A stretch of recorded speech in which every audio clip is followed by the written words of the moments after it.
Okay, first of all, to start off, elephant in the room. I am aware I'm wearing a pirate shirt. Literally, whenever I put this shirt on, all I can think about is that Seinfeld episode, you know, that's like, I don't want to be a pirate. Like, that's me in this shirt. So, had some big things happen in the last couple weeks since I've made a video. First and foremost, I got a cat. My clock is gonna be loud. It's gonna drive me crazy. Hang on, I gotta unplug Harry. This is Harry. He always ticks away in my videos unless I remember to change out his battery, so that is better. It's a loud clock. Anyway, I got a cat. I figured I can't keep calling myself a writer if I don't have a cat, so that's why I got one. Just kidding.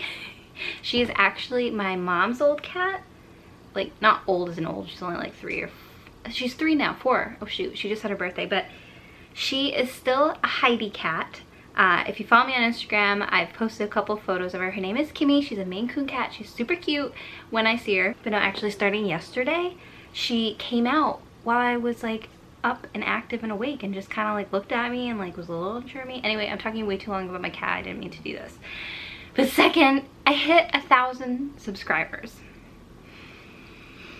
I don't know how I feel about it. No, obviously I'm super happy. Like, it's such a crazy milestone, you know. It's one of those things that you always kind of like reach for and hope you'll hit, even though I'm not a super crazy numbers person, but still I was like, oh, 1,000 sounds cool. That sounds like legit. It's weird. I know that I have a lot of new subscribers because I hit a lot of people's radar recently, so that's kind of daunting because it's like, oh my god, you guys don't realize how much I ramble. You're gonna unsubscribe so fast. But no, if you wanna unsubscribe, it's fine. I understand. But yeah, kind of awesome. And even my last video I felt did pretty good. Like, a lot of you guys seem to really like that style of video, which I will definitely keep doing, especially when I talk more about what else is coming up. See, oh my god, this is why I need to outline at least my videos. I was like, Haley, I'm gonna go into this. I'm not gonna think about what I'm gonna say. I'm just gonna ramble, and it's not going so well, so we're gonna focus. Oh shoot. So a lot of times what people do when they hit 1K is to do a Q&A. You might have seen it, 1K Q&A. I'm gonna be honest, the reason I'm not doing that is because I think I would get like 2 questions. Not many people follow me on my social media, which is totally fine. I don't post that much. Like, you're not missing much if you don't. But yeah, I don't think I would get many questions. So basically it would just be a video of me answering questions I made up for myself and like pretended someone else asked me. And nobody wants to see that. So I thought, since I hit 1K, and this is kind of a big deal, at least for my channel, for me, I can just kind of make whatever kind of video I want to make. So that's what I'm going to do. I'm going to do a chatty video where I just kind of talk about whatever I feel like talking about. I feel like I haven't really chatted with you guys in a long time because I haven't made a vlog in a really long time. I've done more sit down videos. So I have a lot on my mind that I want to talk about, and it's not like negative stuff, but just like updates and thoughts. If you don't like chatty videos, feel free to skip this one, you know. See you in the next video, I guess. I'll leave like a topic thingy like of what I'm talking about down below with a counter. Hopefully I talk organized enough that it makes sense so that you can kind of click to topics that sound interesting to you. And I'm pretty sure, like 95% sure, my cat is under the couch, so I'm really hoping for a Kimmy spotting, but I think if I'm sitting this close she won't come out. So, oh my god, I'm talking about my cat again. Oh god, I don't want to turn into like a crazy cat person. I mean, it's too late, but it's fine. So what has been going on with me? Oh, and the reason I'm originally sitting on the floor, I have a puzzle that I'm trying to finish because I started it before I got my cat, and it turns out cats and puzzles don't mix, and so I'm mentioning my cat again. Oh my god. But I think it'd be kind of awkward if I'm like staring at the floor and not like talking to you guys, so I'm probably just gonna end up not even doing my puzzle. It's fine. So the last time I really did a vlog, I think was in April, which was 2 months ago. Oh snap, that was a really long time ago. Okay, that's why I feel like I haven't done it in a while. Just to start off with writing related stuff, because that's why you guys are subscribed to this channel. I mentioned in, let's see, it was my comparison video, my last video, I mentioned I would do sort of a wrap-up of Camp NaNoWriMo. I'm just gonna talk about it now because I don't think it warrants enough for a full video. I was really burnt out. Like, the end of April was also when I had a lot of stuff due. Like, obviously my finals were due mid-May, but I had like final drafts due, and so to be honest, it kind of just fell to the wayside. And I did a lot of planning still, and like I worked on my outline, but I didn't film it a lot. I was kind of even burnt out from filming the same shots over and over again. I don't know. And it was around that time that I was starting to get, if you want to say, discouraged with some of the things I was seeing on AuthorTube, hence why a lot of people ended up finding my channel. So I kind of like, I was feeling a little reflective on what I wanted my channel to be and what I wanted my writing process to look like. So I kind of talked about this in my 12-hour write-a-thon video towards the end when I was talking about why writing sprints weren't working for me, and it kind of goes hand in hand with my writing and the videos that I was making. I was doing what others were saying is what works. And I do think that that stuff can work, but I had completely forgotten how to enjoy finding the process that works for me. And so I was trying so hard to make what others were doing what I should do, if that makes sense. I mean, just, this is kind of vague, but just doing the type of videos that I felt were expected of me on my channel, just from like what other people are doing, you know, having a writing process similar to what other people are doing, as far as like having a word count goal, outlining my book the way people said that I should outline, writing in the way that other people said I should write, such as like start to story, end to story. And I don't know, I'd forgotten how to have fun with figuring out my process. That really about sums it up. So I kind of like was going through that, like that end of Camp NaNoWriMo, and so I kind of lost drive to actually do the work because I wasn't sure I was happy with the way I was doing the work. Is that an excuse and a cop-out? Yep, but that is how I felt as well. And another thing that happened during this time, right when I got back from Australia, so that ate up like half of the month of May, and so I feel like time really fast forwarded for me because I was in another country, another continent for 2 weeks, and time stood still for me. But suddenly I came back and it was freaking June. But it was right after Australia, unless it might have been right before, I can't quite recall. But I found, this is going to seem so oddly specific of a fact or a life update, I found Insane Reader's channel on YouTube, or Caleb from Insane Reader. I don't know him, so I feel weird calling him Caleb, but Insane Reader on YouTube. And oh my god, it was like a light bulb went off.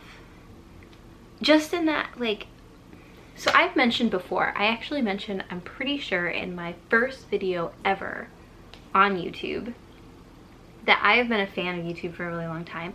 I actually had, I mean, I have my old channel where I've uploaded a bunch of Sims music videos. It's really embarrassing. This was years and years and years ago.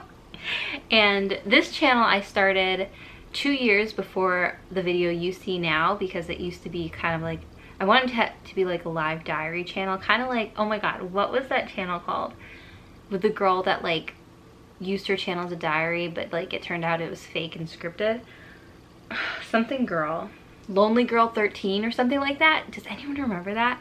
But that's how long I've been on YouTube, or like been a huge fan of YouTube. And so before I even wanted to write, or knew that I wanted to write, or wanted to be an author, I wanted to have a YouTube channel just because I love it so much.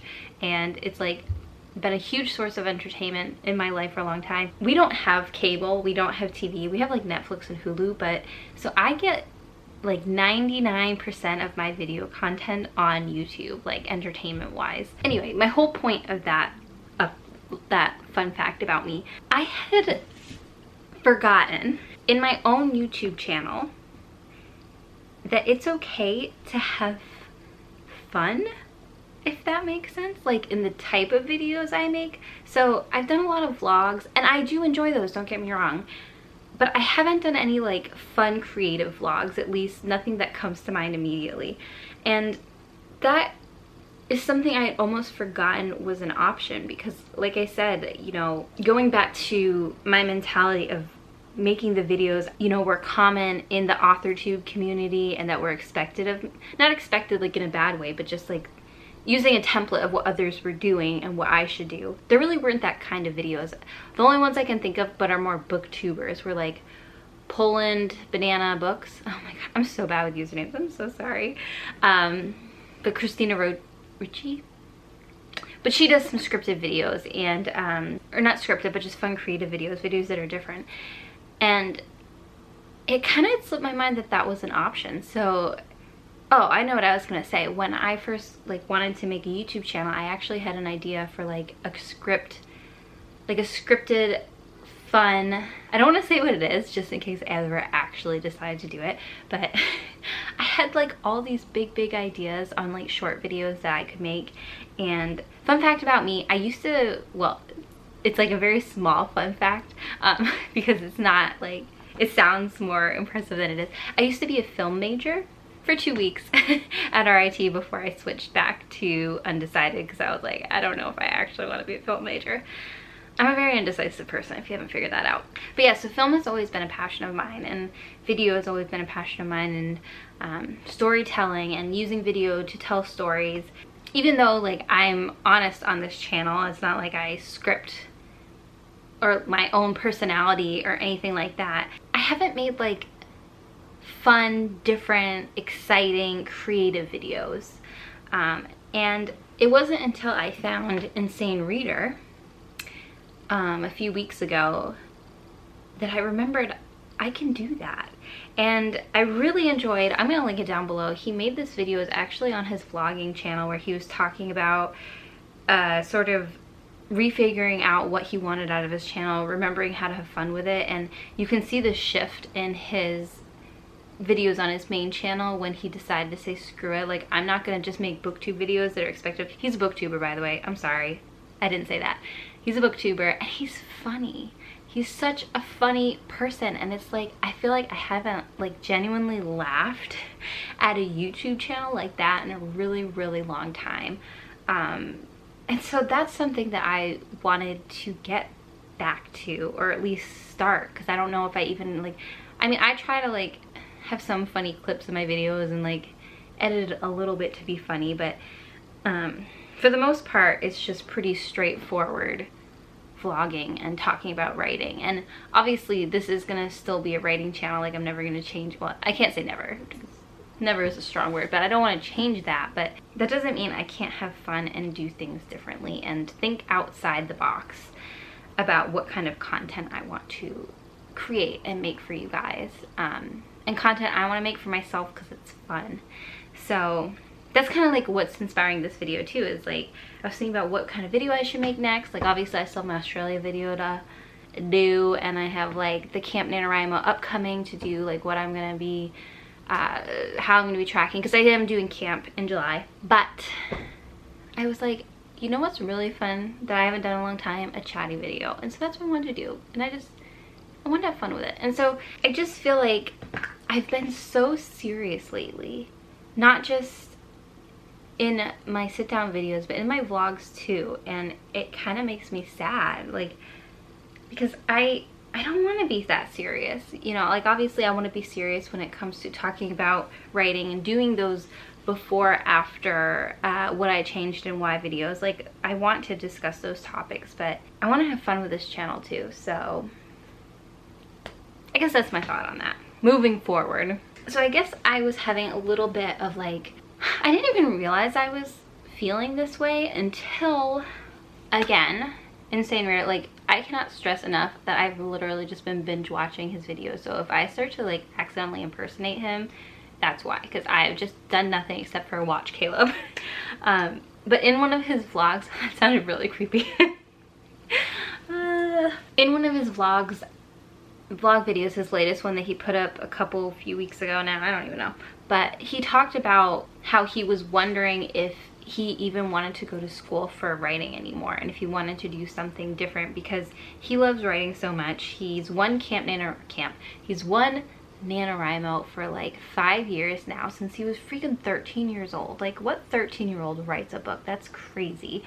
because it's just such a huge passion of his and he has such a love for it. But he was saying that the last couple years he hasn't felt that same. Like NaNoWriMo's been more of a struggle for him, and he's been having like negative feelings almost about the whole thing. And he realized he just, writing to him, he always wanted to be a passion only, or at least as a focus, and that if he went to school for writing and wanted to study writing for a career, he was afraid that it would lose that edge. And you know, I can't say for or against that argument. Like, I think that's a very personal decision. I know for me personally, I have learned that work, unless you're doing something you love, work is gonna suck and it's gonna take away time from doing something you love, so you might as well make a career out of doing what you love. That's just something I've realized for myself, and I don't know, like, that might not work for everybody, but so that's why I still like 100% want to go forward with making writing a career. But the point is, he talked about like just writing what he wanted to write again, and not focusing so much on if what he was writing was publishable, but just writing what he wanted to write and what it made him happy to write. And I feel like, as much as I love my novel and what I've been working on, I totally understand what he's talking about, because when you are writing something with the intent to publish, it can be unfun sometimes, just because, you know, you're focusing on making the story itself better and not just writing because you are telling your own self a story. It just changes the dynamic of the story a little bit, and it changes where the passion is coming from.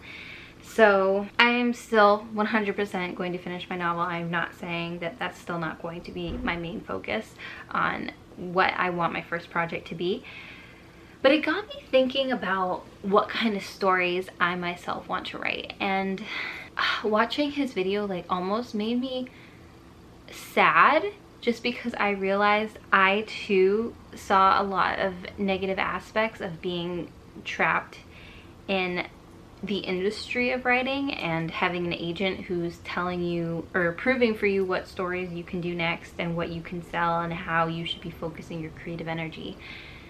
And that really bummed me out, thinking about the reality of that, because I want to write what I feel inspired to write next. I don't want to feel like, I don't want to feel pressured like, oh, you know, you've got this great idea that sounds super creative, but we really think that this will sell to market better, so we want you to work on this. And I'm not saying that that's what the industry's like, I have no idea, but that's just sort of the vibe I get when it comes to agents who sort of approve ideas. I don't know. I've never had an agent, so that might just be me being super negative about it. But I do love young adult, and like the current novel slash series, whatever you want to call it, I'm working on is young adult.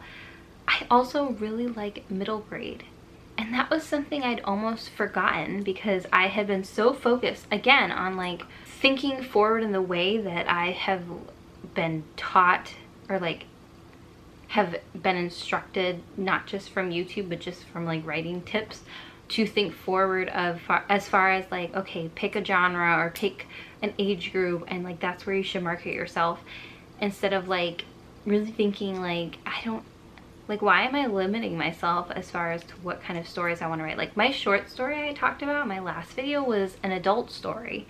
At least I felt so, maybe a new adult story, and it was fun. Like I liked dipping into a different genre, but the biggest genre that I have always been really passionate about, and it was what first got me interested in writing, was middle grade. And I think like I felt I shouldn't focus on that and write on that, because in a weird way I felt influenced by this channel. Like obviously everyone watching this video would not then be my audience. Like, I mean, maybe out there I have some middle grade readers who could watch these videos, but that's not really, it's not my target audience of my YouTube channel. And so it seemed weird to me, or it seemed like I couldn't have a target audience of one platform but then have a completely different target audience of my writing. But then that kind of was screaming like, oh, so you're a hypocrite. You're saying like your YouTube channel isn't to market your books, and yet you're saying you can't write certain books because then you can't use your YouTube channel to market them. Like, hello, double standard. Or not double standard, but just like it's not lining up. So yeah, I guess being honest with myself about, you know, really wanting to separate the two, because I do think I want to explore middle grade. Those style books, like, and I'm not talking, like, I wish middle grade was divided even more, because I feel like there's like this category, like, because I think middle grade can go down to elementary level. I have to look up the exact like age group of it all, but I'm talking about like junior high books, so like aged 11 to 13. Those were the books that I read that really got me into reading, and I felt like made the biggest impact of my life at the time. Like, I've read a lot of books as an adult, but nothing quite aligns with the magic I felt when I read books in that prime time, you know, during those preteen years. And I would love, and I would be so honored, and I like can't even articulate how much it would mean to me to reach that age group and that audience. So I have like some ideas of middle grade. Today I was even thinking about like the type of series I would do. I don't want to say too much about it, just because, like, I don't know, I'm still like figuring it out, and like I also really like the ideas, so I don't want, like, I don't want to say it before I do it or whatever. But I don't know, so that's been on my mind too, is like, but having two really different age groups like that usually is not something agents like, especially with a first-time author, because your name is your brand, and if you are trying to target more than one age group, it's going to be confusing to your readers. Like, if I write a very wholesome middle grade novel and then I write like a horror book, rated R novel, and you have the same name, like, it's going to cause confusion. So I was trying to think like how that would work, and if an agent would even be willing to have an author who had different categories like that. Because like, one thing, when I first wanted to write, like, not even like when I realized I wanted to do it for a living, but I'm talking like way back when, I always thought it would be so fun to write a novel in each genre, like a novel in fantasy, a novel in horror, a novel in mystery, children's book, adult book, you know. I thought it'd be really cool to like test the waters like that, and not even to get all of those published, but to just do it. I still think it would be really cool. So I don't know, I like different genres. I read a bunch of different genres. I don't want to limit myself to just one genre or age group. And but I was thinking about ways that I could do it and potentially get away with it. I don't know, maybe like having different names for each age group, like for my middle grade books, publishing under maybe my complete name, like Haley Abby Bascom, because that seems to be a trend with middle grade books, is having the full name, like Gertrude Chandler Warner. I don't know if that's middle grade or if that's elementary. I don't know. Like I said, I'm not really quite sure of the classifications, but or like Joan Lowry Nixon, though she might be young adult, but I feel like her books are shorter, so maybe they're not. Anyway, I read them when I was in middle school, so I'm gonna think of them as middle grade. I'm nervous about finding an agent that could potentially be okay with the idea of me exploring different age categories, but I don't know. Another update, I literally, like, half an hour ago just got done with my first class of the summer. I'm taking one class this summer. It's science and literature, and I'm really scared of it. It sounds like a really hard class. Not even science-wise, but just workload-wise. We have to read 3 really dense novels, one of which is due in like 2 weeks. I think it's the Henry David Thoreau Walden. I don't know how dense it is because I haven't even started reading it, but I gotta finish it.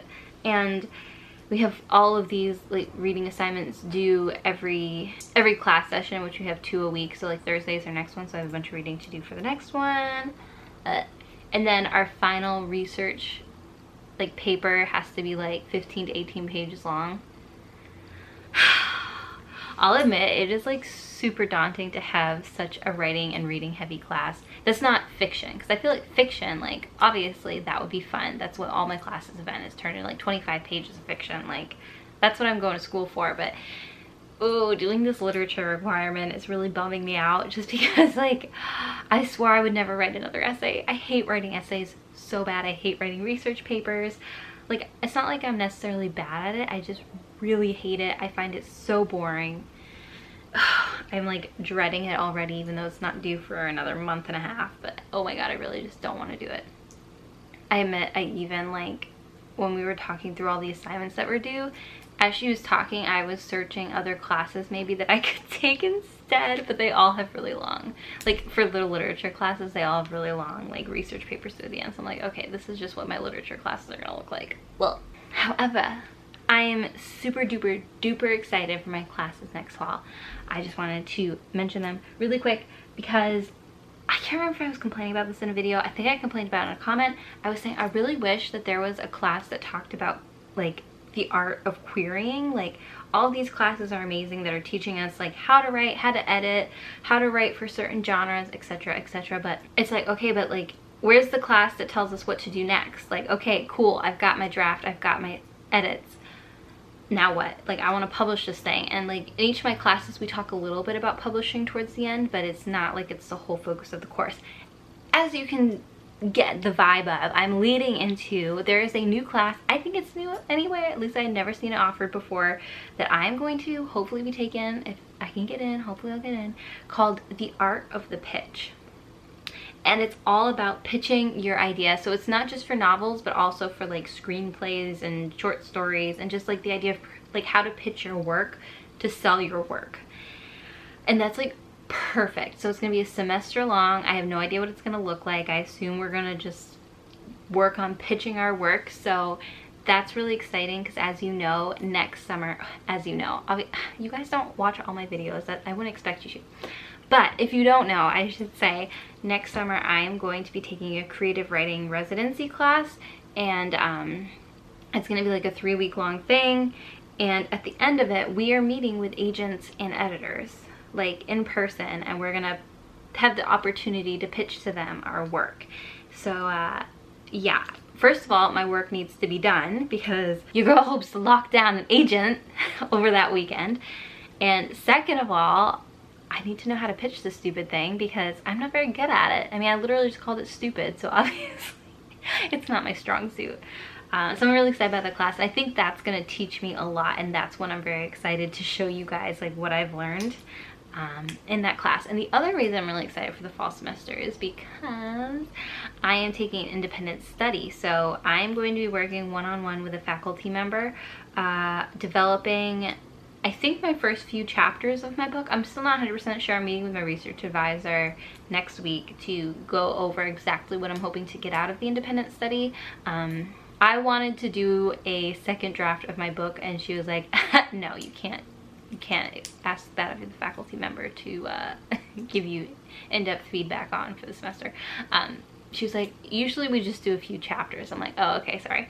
But it'll be really cool to sort of just have that one-on-one mentorship time, and that I'll be meeting with them throughout the semester and receiving that one-on-one feedback. I mean, I get one-on-one edits in my classes, but this is going to be like a really centralized focus on my novel in particular. So that's going to be super exciting, and I really I'm excited to finally get back to my novel. Like, the classes I took last semester and the class I'm taking this semester have nothing to do with my creative writing. And you know, I had this idea that it wasn't gonna matter, I was still gonna work on my story just as much, but the truth is, like, you know, my creative energy has to go to my papers that are due. And like, I mean, I still work a full-time job and have a super long commute, which is even longer because my freaking train derailed. If you follow me on Twitter and you were like seeing all of my tweets about it, I'm very sorry. I know it's probably super annoying, but yeah. So my commute now is 3 hours. It was like 2 and now it's 3, just because it's taking so long. And this is 3 total, by the way, not 3 there, 3 back. That would be insane. But yeah, with working my full-time job like that, having that super long commute, having class assignments, having the classes themselves, because like, for example, this summer I'm going to be having my class 2 days a week, and they are 3-hour long sessions each, so 6 hours a week. basically my Tuesday, Thursdays, I have no free time. I just wasn't able to write as much as I wanted to while also trying to keep my sanity, because I'm also the maid of honor for my friend who's getting married this summer. I've been asked to be a bridesmaid for another wedding. I'm having my own wedding. People keep asking me if I have a registry. The answer is no, I don't yet, so stop asking me. I know there's no hotel blocks yet either. Get over it. I've literally just been telling people, so my friend's getting married in the first week of August. I've started telling people I am not doing anything wedding planning wise for my own wedding until after August 2nd, which is when she's getting married. So like, stop asking, because there are no updates. I promise you I have made no decisions, and we won't make any decisions until then. So it feels good to like officially put on the back burner. I've had to remind people already a few times, but like my mom has been asking me questions, like, Mom, if you're watching this, I'm sorry I'm complaining about you, but she's been asking me questions like about my bridal shower, and I told her, I was like, sorry, you know, this line is not available. Like, I can't. I just don't have the mental capacity to think about it. It's like, I know it's fun stuff. These aren't like serious things that are going on, but they're all good. But it's just a lot to think about. And oh, I guess just talking about like balance and figuring stressful like things out. One of the reasons that I have been struggling to find time lately too is there has been some stuff going on in my personal life. I think I talked about this very, very briefly, just mentioning that I couldn't get into it. This was like way back when. Oh my god, my neighbors are fighting outside again. Can I just vent for a second? Put a pause on everything. Literally while I was in class, there were people freaking shouting outside my window. And they're fighting again. Like, it's nuts. And the cops were called. I did not call them, but I was about to. Anyway. But yeah, I'm just gonna bury this in the end, just so you guys know, like, if I seem like extra tired or weird or down or whatever. One thing that I kind of was going through was, and I wasn't gonna mention it just because like it doesn't necessarily involve me, but you know what? I don't think they watch my videos, so I don't even care. This is my chatty video. I'm gonna talk about what I want to talk about. But my dad and stepmom are getting a divorce. It was very sudden. It was not mutual, and it's just been really stressful to figure out what that's going to mean for everybody. And yeah, it's just weird. Like, you know, most of the country expects, oh, do you see Kimmy? Oh my god, she makes everything better. I love when she just like, oh, I looked at her, so now she's gonna run away. I'm sorry, Kimmy. Good girl. Alright, I'm just gonna let her sulk in the background. That was exciting. Kimmy spotting. Oh, she's like staring at me. Sorry, Kim. I know, you're probably like, hello, I normally eat this time, go to bed. But, so,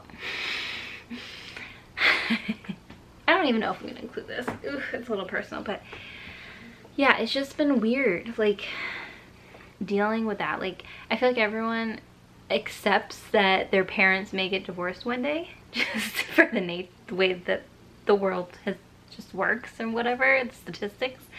But not many people like have to go through 2 divorces with their parents. So my stepmom has been in my family for a very long time. She's been in my videos before.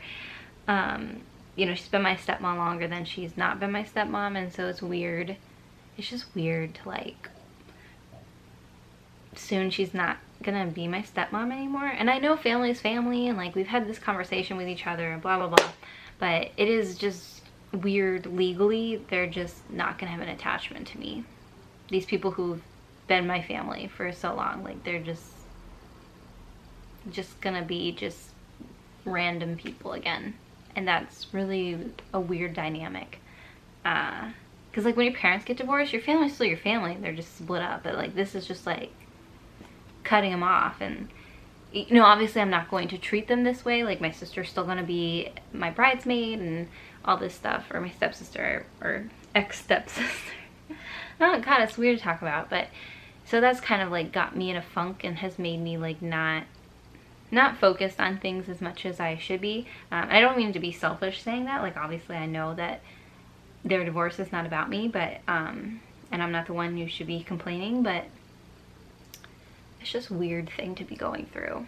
And I think that was one of the reasons I've really been latching on to watching genuine, funny, genuine videos lately, because, you know, having Caleb's videos to just laugh with and like watch someone just be real and like remind me what it means to have fun with your channel, that's not just like tags and book hauls and I don't even know. I don't know. I don't want to end this video on a sad note though. My battery light's blinking, so should I keep talking or should I end it? Yeah, so I guess like as far as what that means for the future of my channel, I just plan to have fun, because I feel like that's something I've forgotten that I can do. I've forgotten that was an option. So I have no idea what my next video is going to be. Probably a Camp NaNoWriMo video, because like I said, it's still a writing channel, don't get me wrong. But probably like talking about what I plan to be doing during Camp NaNoWriMo, and I'll probably be doing more vlog style. Hi Kimmy, I know, sorry, I'm blocking your path to the food. I know that's what's upsetting you. You can go. You wanna go? You wanna come here? I know, I'm such a meanie. Why don't you go this way? You don't have to cross behind me. Alright. She's stressed. But she's out. She's hanging out with me. This is what she was doing last night. So I talked about my cat again. Oh my god. She also has a little pizza catnip. You want your pizza catnip? Whoop. Play with it. It's fun. I'm such a good cat mom. I already said stuff like that. What am I trying to say? I get so distracted. This was way too chatty of a chatty video. I'm sorry. It's gonna be long. I'm sorry. So yeah, oh yeah, I was thinking, like, I know you guys, a lot of you have said you've missed my vlogs. I miss doing them too, to be completely honest with you. So I'm going to be doing Camp NaNoWriMo vlogs again, probably weekly. Daily just is too much, but weekly vlogs. I still want to do a day in the life, just because I think that would be really fun. And I also have some creative videos planned that I think I'm so excited about, that I think will be super fun. Yeah, so oh my god, what do you see? It better not be a bug. Is it a mouse? Uh-oh. It might be a hairball. Nope, she walked away. We had our first hairball this morning too. Oh, and Zach's not here, so like that's why I'm super talkative too. And lonely, and I wanted to talk to you guys because I'm by myself with my cat, and it's not good. But a new Sims pack, expansion pack came out, so it's not all bad. Then I'm really excited for this channel. I'm really excited for the future of my writing too. I feel like I have figured out exactly what it was that I've been missing, that I didn't even realize I was missing. I've reminded myself, or been reminded, to enjoy writing. I think for NaNoWriMo this year, I know I'm already thinking really far ahead, I do want to do something different. I'll obviously have to still be working on my novel, but hopefully I will just be in the revision stages, or like the end of revision stages. This is still super optimistic of me that I will like be that far along in my second or third draft or whatever, that I'll be able to like, you know, be like almost done. It's like optimistic and not gonna happen, but I really want to do something different for NaNoWriMo. I think I want to play with doing a middle grade and not worry about if it's ever going to get published, nothing like that, but just to remind myself why I love writing and to have fun with it again. So I look forward to that, and I look forward just, yeah, to all the changes, and like changes not just in this channel and in my writing, but in my personal life too. I realize I have like, let's see, 240 something days left with my name, and that's super weird. Like, I'm gonna be changing my name. My name's still probably gonna stay Haley Bascom. No, it will still say Haley Bascom like on this platform, because that's gonna be my published name, but like it's weird to think like legally my name's gonna be different. That's so like, there's just lots coming up, lots of great stuff, lots of big stuff, lots of just stuff. I'm stressing my cat out because she can't access her food because I'm in the way, I guess. She doesn't want to walk by me. So I'm gonna go, and this video is already super long, but it was really fun to do. I hope that it was somewhat fun to watch. I don't know. I don't know. If you didn't like it, that's fine. Like, For my next 1,000, I'll do something different. Maybe I'll do a 2K Q&A. No, I still think even then I wouldn't get enough questions. Like, I really don't have faith that I would. Maybe in this video, start leaving questions down below for like a 5K Q&A, and then by the time I hit that milestone, if I ever do, I might have enough questions to make a full video. They'll also be really old and dated, but it's fine. It's fine. Thanks for sitting with me. Thanks for chatting with me. Even though all I did was talk, it was a really one-sided friendship going on here. Oops. No, we can have the flow down below. Leave some comments and I'll type them back eventually when I get to it. Because I'm really bad at replying to comments in a timely manner, as I'm sure you have realized. I always read them right away, really selfishly. I love getting them and I love reading them right away. But then I like take forever to respond, and I apologize for that. I don't have a good excuse other than I like have to be in the zone to answer all the comments. I can't just answer them as they come in. I have to like sit down and answer them all at once, if you've noticed. I don't know if you've noticed, but that's what happens. And usually that means I have a video coming soon, because I often will do it while I'm waiting for my new video to upload, because that's when I'm on YouTube. Fun fact for you, breaking the YouTube fourth wall. Okay, I'm gonna go. This is too much. Okay, thanks again to all my new subscribers for hitting 1K. After this video, maybe I'll dip back down below, but that's fine, because then I'll just, you know, keep celebrating every time I hit 1K again. Love it. All right, good night, everybody. Oh, what am I reading? I just finished Angel of the Demon by Dan Brown. Ugh. I'm talking too fast because my battery's late. It's literally gonna die any second now. I don't know how I feel about it. It was a very good story, a very good structure. I think the pace was okay. Battery died right at the end. Almost made it. What I was trying to say before I was rudely interrupted. Now you're a little crooked. Oh no, you can see how tired I am. Has my makeup been looking this bad the whole video? Oh my god, I love when that happens. Yes. The writing wasn't good. Like, it was so exposition-y. It was making me cringe. I don't know, but like, I love this story so much, so I felt so conflicted. I did give it a 4-star just because it left me really thinking about the story afterwards, and I feel like I didn't feel comfortable giving a book a 3-star that left that kind of impression on me. But if I was to rate the writing, honestly, it would be like a 2-star. I mean, it was fine. It was simplistic. It just was like cringy, and like sometimes the characters would do or say things that I felt were super cliche and cringy, and it makes me nervous because a lot of people have said Angels and Demons was the best book, and I was intending to read the full series, but it's like, oh my god, if this was the best one, I'm not gonna like the other ones. I'm gonna read Da Vinci Code because someone lent it to me, and so I want to read it. And hello, Mona. And I love the movie so much, but I'm nervous. So far, it's reading exactly like Angels and Demons. Like, everything feels exactly the same. And freaking the main character, Robert Langdon, even commented like on the chapter I'm on, like, this story seems familiar. And I'm like, yeah, we're thinking the same thing. Like, it's very familiar. So I don't know. Let me know if you've read the Robert Langdon series, you know, the Dan Brown books. Do they get better? Did you like them? A lot of my friends on Goodreads all gave it like 5 stars, and I'm like, really? Like, the story was good, so I guess maybe that's why, but I think I read it too late in life. I feel like if I had read it when I was younger, I think I would have really liked it, but now I've become a snob. No. A little bit probably, though. No shade to Dan Brown, though, because obviously the man is a storytelling genius, but yeah, some of the, like, it just, I don't know. It wasn't my style. I'll just put it that way. Now, officially, good night. Me and my pirate shirt are retiring. Right, Kimmy? Where are you? Good night, everybody.